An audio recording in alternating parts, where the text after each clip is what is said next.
Hi everybody, how are you doing? I hope you're doing great. Let's talk about representation for a minute.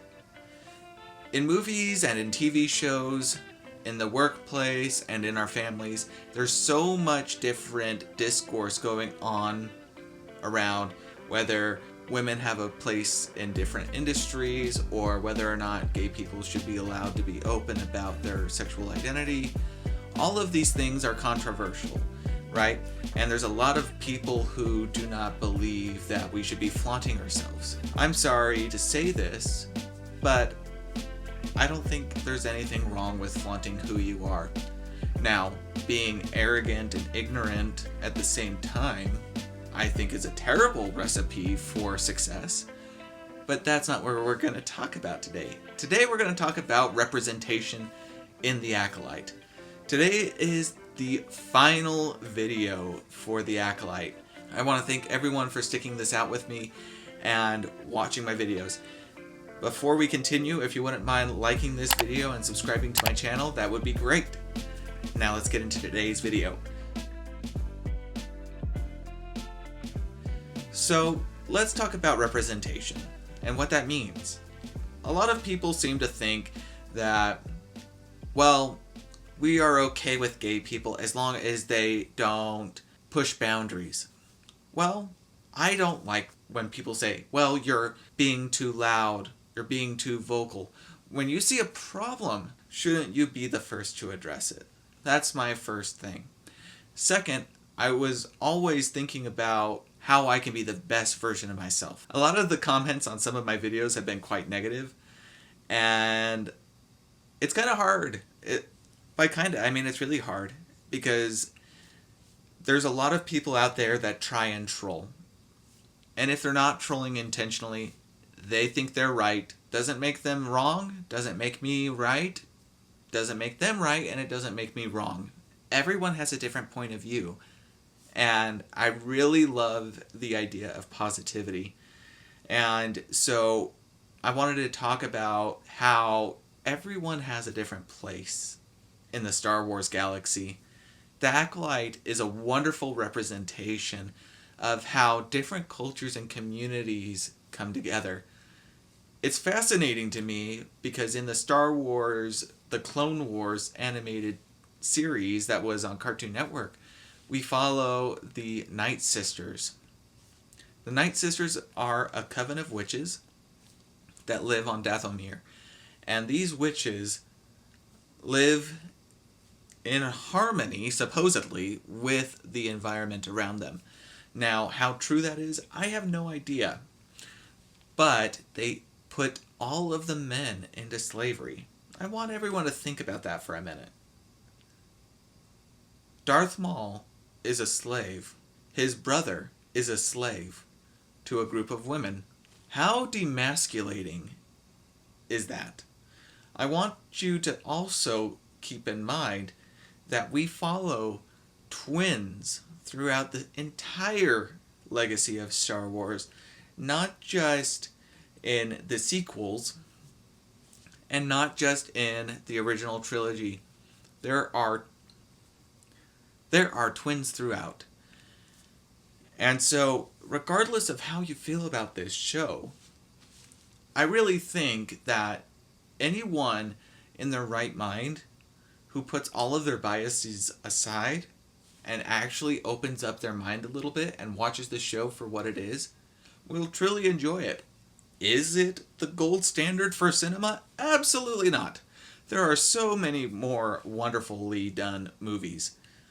But the thing that Star Wars has always done, and done very well, is telling a story that's not just generational, but tell a story that's captivating and can capture the imagination of everybody. Escapism only goes so far. If you're seeking an escape from reality, chances are you're not that happy. Let's think about psychology for a minute. A lot of my videos tend to do with mental health and how that relates in media, the workplace, and all of those different things. I'm going to share a story, and it's a little bit of a personal one. Well, it's my story. So then again, most of my stories are pretty personal to me. Um, in Utah, there's such a thing as seminary, and you get released from school to go to religious classes off campus. And being in Utah, where there's a lot of Mormons, the campus has a little cutout where the seminary building is. Seminary is a place where students and children can go to learn about the Mormons. So this is what I want to say about this story.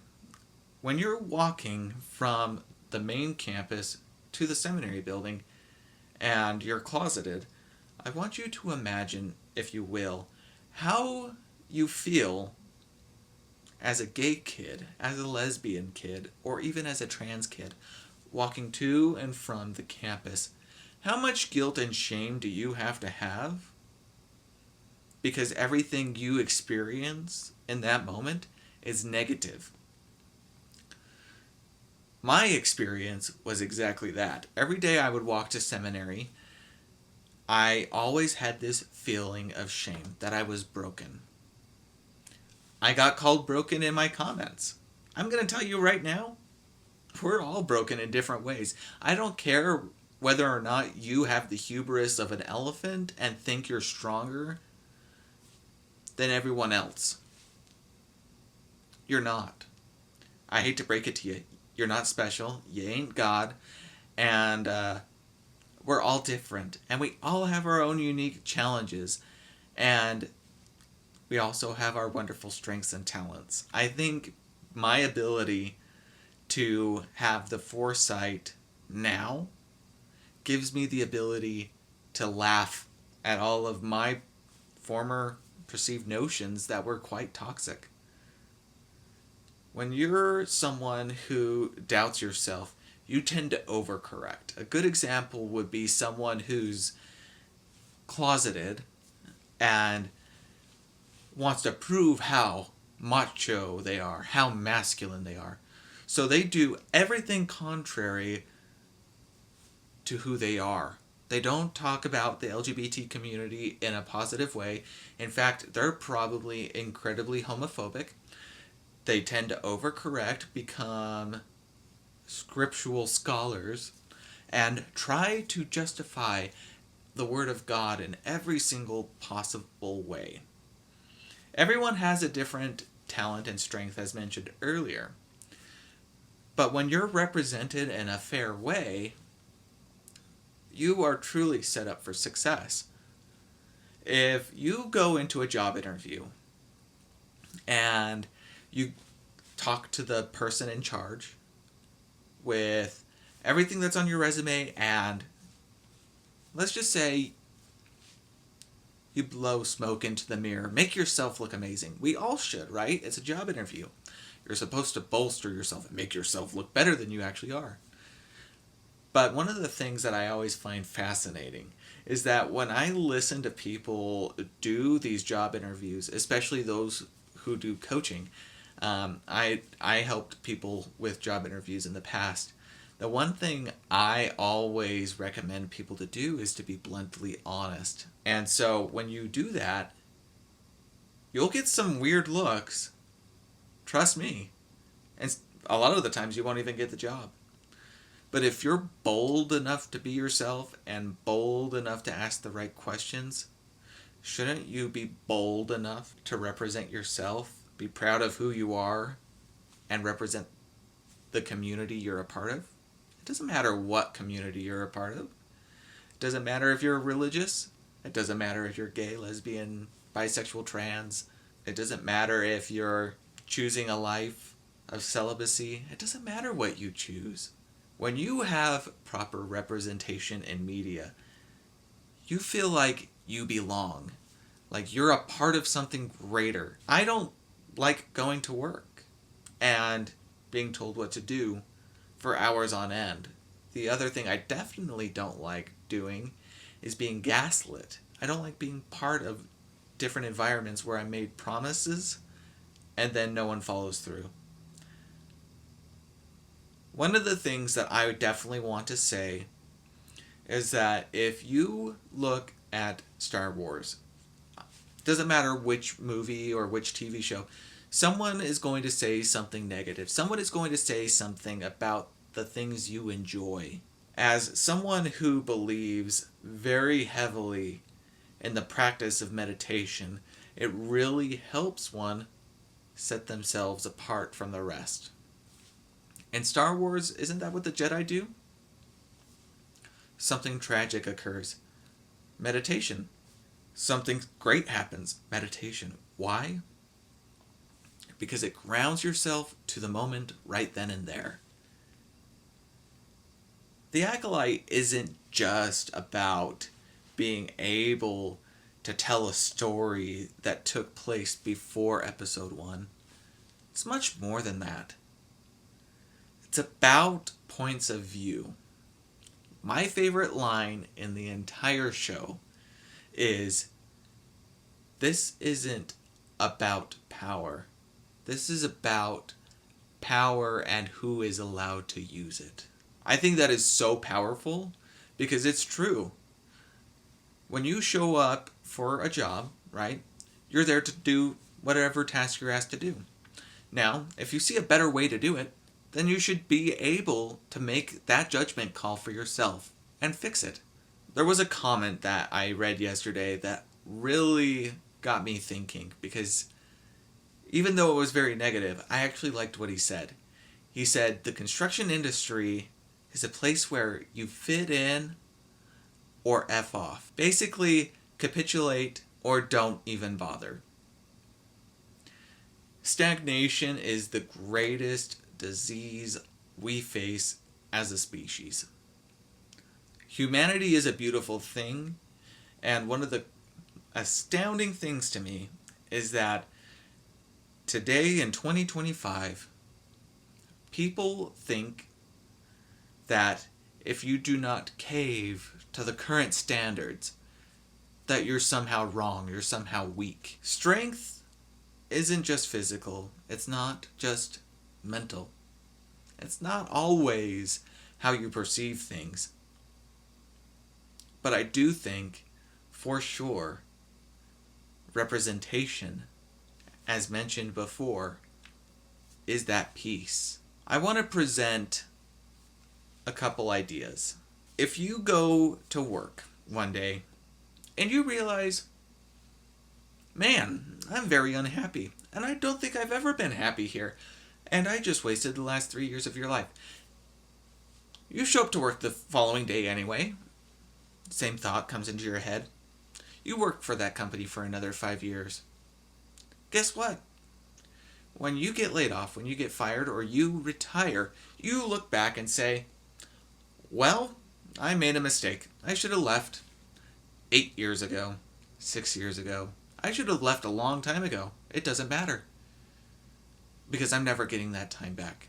The things that matter to me the most in life are the people I care about. My family, my friends, my husband, and the family I'm cultivating with him. We all search for belonging, and that is a beautiful representation that the Acolyte has. The coven of Night Sisters that, well, shouldn't say Night Sisters, the coven of witches, they get wiped out. They run away because of religious persecution. This is about power and who's allowed to wield it. The Jedi have all but eradicated diversity of thought. If I somehow think different than someone else, that's fine. I want to have a conversation with you. I want to hear your perspectives. I want to make sure that everything's respectful. Leave name calling out of it. There are so many better things to do with your time than capitulating to dark, dark places. What is it that Gandalf says? There are fouler things than goblins and orcs in these mountains. Aren't those mountains a metaphor for the baggage we carry? I think they are. I think a lot of people look at how they can fit in with society, how they can get the next car, how they can get their next house, how they can have their next kid, how they can get their kids in the best schools, when all you have to do is present yourself as you are and represent the community you're a part of. When you see representation in media. I'm sure you guys feel great. Imagine seeing your faith, your culture, something about your history being represented on the big screen. Doesn't it just make you light up on the inside and feel amazing? How hard is it to ask for a little bit more care and compassion? Some people say it was an overcorrection. Was it an overcorrection? Or was it just an admission that nothing had represented the LGBT community? There has been representation in the LGBT community in media for years. Usually as a joke, or a condescending remark, or something to be feared, or ridiculed. Boys will be boys and girls will be girls, but that doesn't mean we have to hide who we are. Identity and expression are not the same thing. If you have the personality of a narcissist, you are not going to be the person who goes out there and talks about other people and how they are doing great. Most of the time, you're going to complain about the other person and then brag about how great you are, and then show a picture of yourself, I don't know, let's say fixing a roof and saying, yeah, look at how great of a job I did. We all have narcissistic traits and attributes, I'm not going to lie. But I do believe that if you are looking for representation, you shouldn't have to fight for it. When a community of people exists, they deserve to be represented. We represent the elderly, and oftentimes in media, we represent the elderly and those with mental disabilities, autism, ADHD, depression, as flawed people who can't live on their own. That's wrong. That's wrong. Depression has always existed. It is not a modern construct. The only difference is that instead of doing something drastic and doing something to harm ourselves, we move forward and find ways to cope. That's not always the case, and unfortunately some people take their own lives. And we should mourn those individuals. There's a song by Rise Against, and one of the lyrics to that song is, I'm proud of who I am, and so I shall stand, and I plan to go on living.